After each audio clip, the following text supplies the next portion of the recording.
मथुरा में Yamuna express way पर बड़ा हादसा। थाना बलदेव क्षेत्र के माइलस्टोन 131 के पास नोएडा से कानपुर जा रही बस डिवाइडर से टकराकर पलटी। बस में सवार 40 यात्रियों में से 13 घायल। घायलों को एसएन मेडिकल कॉलेज रेफर किया गया। पुलिस ने मौके पर पहुंचकर घायलों को बस से निकाला और 23 अन्य यात्रियों को अलग अलग वाहनों से उनके गंतव्य तक पहुंचाया गया। हादसे की वजह चालक को नींद आना बताया गया है। घायल यात्री औरैया, कानपुर, फतेहपुर और उन्नाव जिले के रहने वाले हैं। मथुरा के बरसाना सीएचसी में महिला नर्स ने डॉक्टर मनोज वशिष्ठ पर यौन शोषण और नौकरी से हटाने की धमकी के गंभीर आरोप लगाए हैं। पीड़िता ने 9 सितंबर को सीएमओ, डीएम और एसएसपी को शिकायत सौंपी, लेकिन प्रशासनिक चुप्पी के कारण अब तक कोई ठोस कार्रवाई नहीं। राज्य महिला आयोग ने मामले का संज्ञान लेते हुए तत्काल कार्रवाई और आरोपी डॉक्टर को निलंबित करने के निर्देश दिए।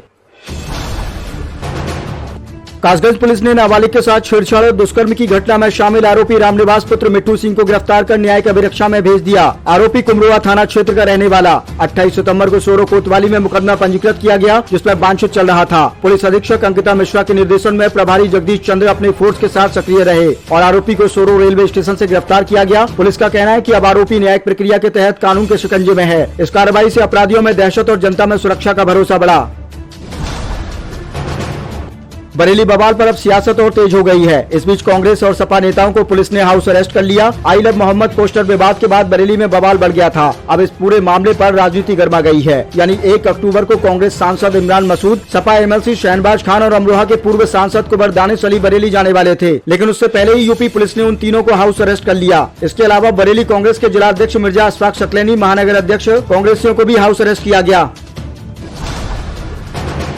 बुधवार को सीबीगंज पुलिस और बरेली बवाल के 2 आरोपियों की मुठभेड़ हुई। इसमें दोनों आरोपी इदरीस और इकबाल को पुलिस ने हाफ एनकाउंटर के बाद गिरफ्तार कर लिया। पुलिस का कहना है कि ये वही आरोपी हैं जिन्होंने 26 सितंबर को बरेली शहर में हुए बवाल के दौरान पुलिस पार्टी पर फायरिंग की थी, ईंट पत्थर और पेट्रोल बम से हमला किया था और एक सिपाही की सरकारी एंटी राइफल गन लूट ली थी। दोनों आरोपियों पर दर्जन भर से अधिक मुकदमे दर्ज हैं।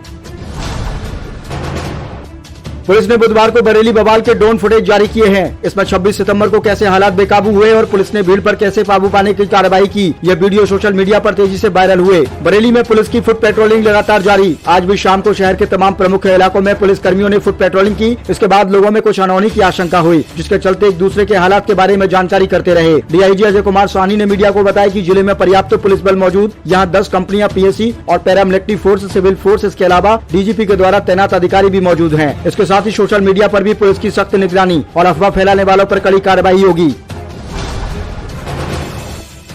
बरेली के इनामी बदमाश को सीतापुर जिला पुलिस ने मुठभेड़ के बाद गिरफ्तार कर लिया। आरोप है कि महोली के हाईवे पर 28 सितंबर की रात टैक्सी में चलने वाली कार लूट ली गई थी। पुलिस ने 25,000 के इनामी बरेली के बदमाश को मुठभेड़ में गिरफ्तार कर जिला अस्पताल में भर्ती कराया। इसमें 2 बदमाश भाग गए। बिना नंबर की कार और एक तमंचा, 2 कारतूस बरामद किए गए हैं। आरोपी बरेली के भोजीपुरा के गाँव अभयपुर केशवपुर का जफरुद्दीन है। अपर पुलिस अधीक्षक दक्षिणी दुर्गेश सिंह ने मीडिया को बताया कि एक बदमाश को मुठभेड़ में गिरफ्तार कर लिया गया है, जबकि 2 बदमाश भाग गए हैं। उनकी तलाश की जा रही है। उन्होंने बताया कि पकड़े गए बदमाश पर गाजियाबाद में भी मुकदमे दर्ज हैं।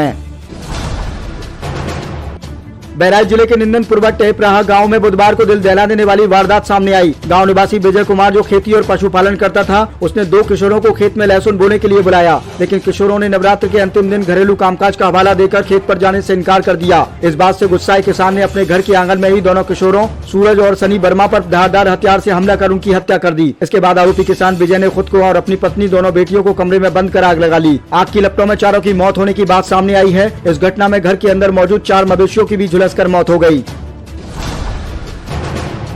यूपी के मुजफ्फरनगर जिले में बुधवार को एक भीषण सड़क हादसा हुआ, जिसने हर किसी को दहला दिया। यह दर्दनाक हादसा पानीपत खटीमा हाईवे के बगरा बाईपास पर हुआ। यह परिवार अस्थि विसर्जन के लिए हरिद्वार जा रहा था, तभी उनकी कार सड़क किनारे खड़े ट्रक में पीछे से जा टकराई। टक्कर इतनी जबरदस्त थी कि ट्रक भी करीब 1 फीट पीछे उछल गया। हादसे में 6 लोगों की मौके पर मौत हो गई, जबकि एक व्यक्ति गंभीर रूप से घायल हो गया। पुलिस के मुताबिक हादसे में मृत लोग हरियाणा के करनाल जिले के फरीदपुर गाँव के निवासी थे। वे हाल ही में दिवंगत महेंद्र की अस्थियां विसर्जन के लिए हरिद्वार जा रहे थे। इस दौरान हादसा हो गया और हादसे में 6 लोगों की मौत हो गई।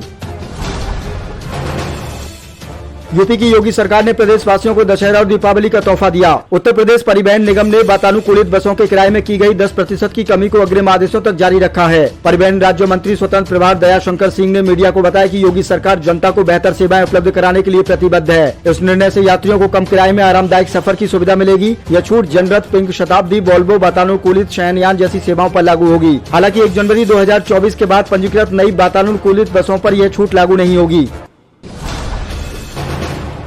त्योहारों से पहले केंद्र सरकार ने केंद्रीय कर्मचारियों और पेंशन भोगियों को बड़ी सौगात दी। केंद्रीय मंत्रिमंडल ने बुधवार को महंगाई भत्ते और महंगाई राहत में 3% की बढ़ोतरी को मंजूरी दे दी है। सूचना एवं प्रसारण मंत्री अश्विनी वैष्णव ने कैबिनेट फैसलों की जानकारी देते हुए बताया, यह वृद्धि 49.2 लाख केंद्रीय कर्मचारियों और 68.7 लाख पेंशन भोगियों को लाभ पहुँचाएगी। इसके साथ ही DAR की दर 55% से बढ़ाकर 58% हो गई है। यह बढ़ोतरी 1 जुलाई 2025 से लागू होगी और जुलाई, अगस्त और सितंबर का बकाया दिवाली से पहले अक्टूबर वेतन के माह में जारी किया जाएगा। किसानों और रिसर्च सेक्टर के लिए कई अहम फैसले लिए गए। केंद्रीय मंत्री ने कहा कि सरकार रबी सीजन 2026-27 के दौरान 297 लाख मीट्रिक टन गेहूं की खरीद का अनुमान लगा रही है। इस खरीद पर प्रस्तावित MSP के आधार पर किसानों को कुल 84,263 करोड़ रुपए का भुगतान किया जाएगा।